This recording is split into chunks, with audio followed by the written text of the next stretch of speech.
Double bevel marquetry is the practice of stacking two veneers on top of each other and cutting them on an angle and in a direction such that one of the pieces of veneer that is yielded from that cut fits into a void of one of the sheets of veneer that it was cut from.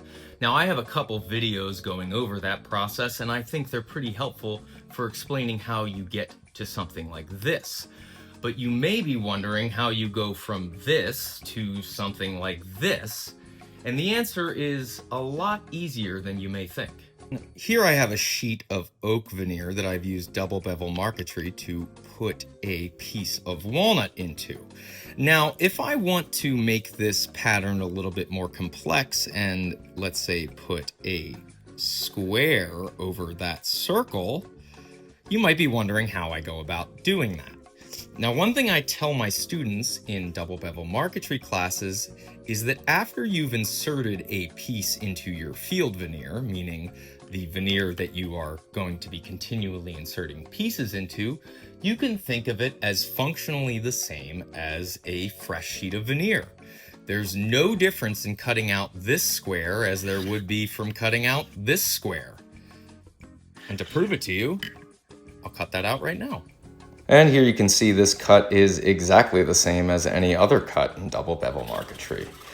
The only thing I'll mention here is that if you haven't seen my video on drilling that hole and making sure it's obscured, go check that out.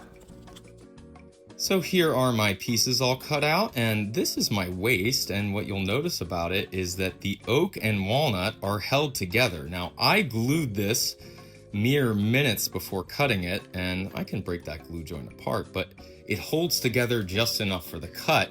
And you can see here that this walnut is still holding perfectly fine in that oak. So I can go from behind and insert my piece of cherry veneer right there. And once I seat that, we'll be good to go.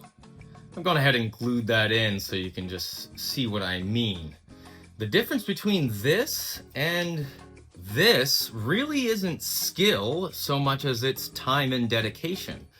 I'm leaving behind really fine lines here, but that's basically the same thing that I'm doing here. Once you figure this out, the sky's the limit.